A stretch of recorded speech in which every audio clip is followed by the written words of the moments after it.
Oh boy. I tell you what, a big part of styling any room is all about getting the composition right, and that is exactly what I'm doing today in our divine study slash fourth bedroom. As you can see, some of the bigger pieces have made their way into our room, and I've really had to roll up my sleeves and give it a bash, actually practice what I preach, which is don't be afraid to move it all around to find out what configuration actually works best for you. So I tried the couch on this wall, and then I moved the couch to this wall, and I tried it under the window, but long story short, it's actually ended up in its rightful space so that when we have guests here, this thing folds out and they've actually got somewhere to lay their weary bones. Now, being an office space also, we clearly have been able to bring the desk in that didn't quite make the cut in the teenage bedroom, and it's actually serving the purpose perfectly in this space, so that is all good.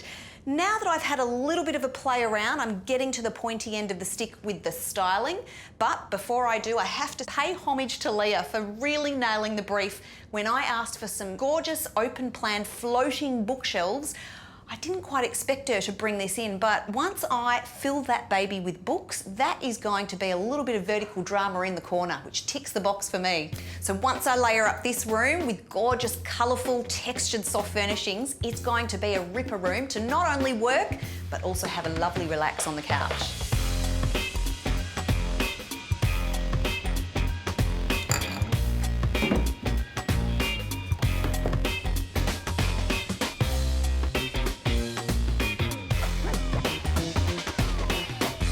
It's all about the finishing touches, and I have to say I'm pretty pleased that we are almost there in our study slash spare bedroom. How beautiful are those colours? That pretty much sums up the room for me. Fresh, really fresh and contemporary, and that is exactly what we've managed to do in this space. When you think back to how it was and how dated it felt, I am pleased to say that we have ticked so many contemporary boxes in here, and I would want to work in here every day of the week if I could. And how about the couch? Don't mind if I do. Have a little seat.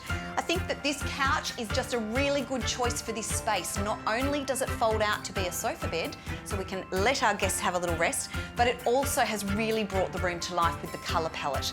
So this beautiful soft duck egg blue works a treat back with our wallpaper, and it's really complemented well by the choice of cushions.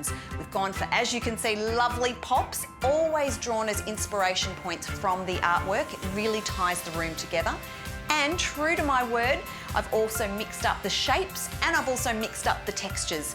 All of that just creates an interesting couch to actually look at and sit on.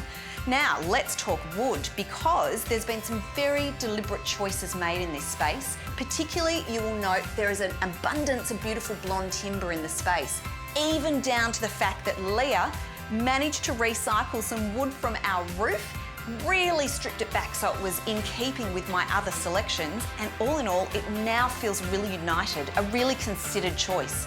So, with the pops of the timber all working back together, a really soft, tranquil and muted palette, who wouldn't want to work in this space? I know I'm sticking up my hand to get a job in here.